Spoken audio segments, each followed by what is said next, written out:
Thank you for attending my presentation on Devolver Digital, How to Lose $1 Billion. Well, who is Devolver Digital? Devolver Digital used to be the indie darling of the gaming world. Back in the 2010s, they were the rebellious studio with a clear anti-AAA aesthetic. They leaned into absurdity, humor, and controversy. Games like Hotline Miami, My Friend Pedro, Enter the Gungeon, Katana Zero, and many other games were statements about the industry.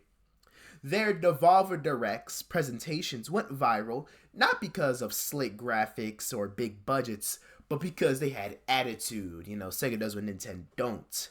They were the cool anti-AAA edgy underdog that every gamer wanted to root for. But by 2021, the hype had reached a fever pitch because the company went public and Wall Street took notice. Suddenly, the scrappy indie publisher had an IPO, riding on a wave of cult success and an image of anti-corporate independence. It was the perfect story at the time. The rebels, the outsiders, the outcasts. Shout out Andre 3000 and Big Boy. Taking on the AAA world and making a fortune doing it, peaking at a market cap of $1.2 billion. The rise of Devolver wasn't just about their games, it was about what they represented. But then, reality hit. In 2021, at the IPO, Devolver's market cap was $1.21 billion. Sounds impressive, right?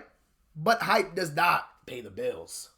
By 2022, the company posted a $91.5 million loss, driven by a step up in amortization and impairments of underperforming and canceled titles. In 2023, they posted a negative $0.5 million EBITDA, which is essentially the core business. Is it making money? And as we can see, the core business was losing money. And as of 2024, the market cap is down to around $140 million. That is a free fall in value. Devolver's cult image made it seem untouchable, but the numbers tell the real story. Financial stability was never guaranteed.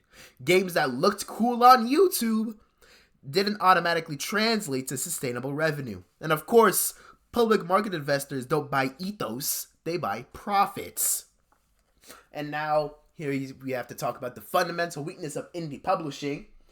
We tend to remember the hits and forget the misses. We see games like Cult of the Lamb and think, yeah, Devolver knows what they're doing. But we don't see all the games that underperformed, the small releases that barely moved the needle, and experiments that just flopped.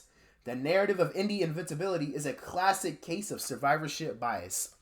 And an example in 2024, 88% of their games, 88% of their revenue was made from their backlog. 88%! And they released 10 games that year, which essentially means that, hey, these games aren't moving the needle and we have to rely on our backlog in order to make any sort of good revenue. A big contrast from 2022 when you had games like Cult of the Lamb and Fall Guys, which Fall Guys was bought by Epic Games from Devolver. And the truth is, since Devolver are an indie publisher, one bad year can sink everything.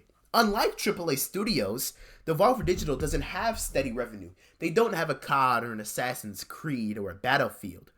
They don't have the luxury of steady revenue streams from massive franchises. Their identity is built on risk, and risk doesn't always pay off. And let's be honest here, the final reason, it's not 2012 anymore. The indie scene is oversaturated. Back then, being edgy and different got you attention. Nowadays, everybody's trying to be edgy and different. And public market pressures magnify this. Suddenly, your anti-corporate branding is being measured against shareholder expectations. You can't just make weird games and hope the cult audience carries you, because they have games like Balatro, Deltarune, Black Myth Wukong, AAA games, Hollow Knight Silk Song being released recently. Devolver's problem is that the company is caught between two worlds, maintaining the fun anti-AAA image that made it popular, and satisfying the cold, hard metrics of public investors. The irony is almost poetic. You cannot survive as the scrappy underdog if you're no longer allowed to be the underdog. They are the public company. Team Cherry, they're not public. Toby Fox, that's not public. You know what I'm saying, twin? Essentially, they're in a situation where they have to compete against the best of the best now. You know, we're done with the 90s type shit, you know? So that's why Devolver Digital, in my opinion, has suffered lots recently, and I hope that they can make a return to form in the coming years. All right, like, subscribe. See you.